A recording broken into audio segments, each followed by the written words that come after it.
अस्सलाम वालेकुम, मैं हूँ आयशा जुल्करनैन। शुरू करते हैं आज का व्लॉग। से रमज़ान का मुबारक महीना शुरू हुआ है। सऊदीया का मौसम माशाल्लाह से बहुत ही ज़्यादा खूबसूरत हो गया है। 2-3 दिन हो गए हैं, बारिशें भी हो रही हैं और हवाएं भी बहुत ठंडी चल रही हैं। ठंडी हवा चलने की वजह से कमरे में मट्टी मट्टी हो जाती है। एक तो हमारे कमरे में खिड़की है, खिड़की की वजह से भी जब हवा चलती है सारी बाहर से मट्टी और रेत ना अंदर आ जाती है।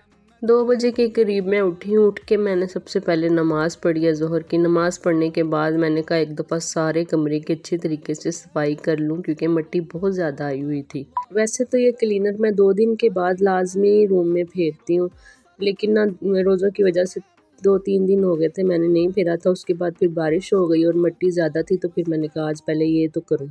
जब माँ या बाप में से किसी का भी साया आपके सर पे से उठता है ना तो ऐसे लगता है दुनिया बस रुक गई है, ज़िंदगी जीने का दिल नहीं करता। मुझे आज भी वो वक्त याद है जब मेरे अब्बू की डेथ हुई थी। वो ज़िंदगी का मुश्किल तरीन लम्हा था। बाप के जाने के बाद मेरा तो ये ख्याल है अगर आपको कोई सही तरीके से डील करता है, कोई समझता है तो सिर्फ वो आपका शोहर है। मैं आ गई थी जी अब किचन में आते साथ ही मैंने सबसे पहले ना फ्रिज खोली है। फ्रिज में सामान सारा ही भरा पड़ा था। रमज़ान मुबारक की वजह से रोज़ कुछ ना कुछ आ रहा होता है तो वो फ्रिज ऐसे जैसे सारी ना ऊपर तक भरी हुई है। मैंने सब चीज़ों को तरतीब से रखा, फ्रिज को साफ़ किया तो अब मैंने कहा किचन को भी साफ़ कर दूं क्योंकि यहाँ भी काफ़ी मिट्टी आई हुई थी। किचन को मैंने धोया। सऊदीया में मैंने देखा यहाँ रेत बहुत ज़्यादा होती है। ज़रा सी हवा चलती है तो रेत सारी आपके घर में आपके कमरों में आ जाती है। फ्रिज वगैरह साफ़ करने के बाद मैंने कहा कि शेल्फ़ें भी साफ़ कर लूँ क्योंकि शेल्फ़ें भी काफ़ी मैसी हुई हैं। ख्वाब देखना कोई बुरी बात नहीं है क्योंकि ख्वाब ही तो हैं जो हमें आगे बढ़ाते हैं, मगर ये बात याद रखो कि ख्वाब में खोकर हकीकत से मत भागो। ज़मीन पर कदम रखो, आसमान से लगाओ, जो चाहो वो बन सकते हो, बस चाहने की शिद्दत चाहिए।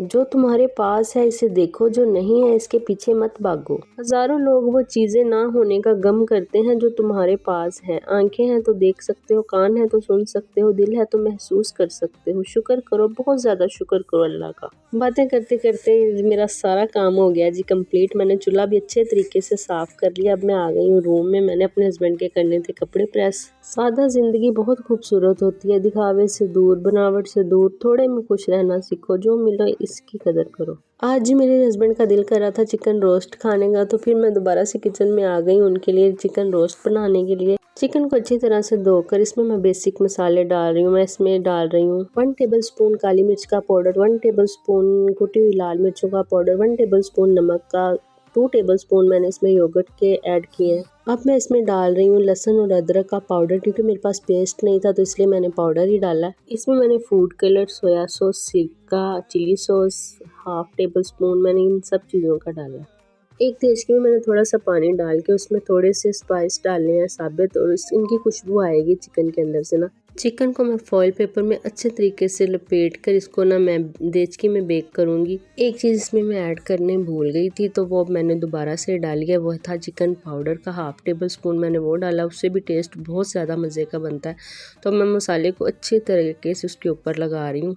40 मिनट के लिए हम चिकन को बेक करेंगे। लाइक करें, शेयर करें, सब्सक्राइब करें और हमें ऐसे ही अच्छे अच्छे कमेंट्स किया करें। ये देखें जी हमारा हो गया चिकन रोस्ट तैयार। देखें कितने मज़े का लग रहा है। और अब मैं बना रही हूँ जी एग सैंडविच। कीमे वाले सैंडविच तो मैं रोज़ ही बनाती थी अपने हस्बैंड के लिए, तो मैंने आज कहा कि आज कुछ नया ट्राई करती हूँ। इसमें मैंने डालिया जी मायो, चिकन और एग को मैंने बॉईल कर लिया था। ये सैंडविच बहुत ही ज़्यादा मज़े के बन के तैयार हुए थे और हमारा रोस्ट भी बहुत ही ज़्यादा अच्छा बना था। हमारी वीडियो को ज़्यादा से ज़्यादा आगे शेयर किया करें, दुआओं में याद रखा करें। मिलते हैं अगले व्लॉग में। अल्लाह हाफिज़।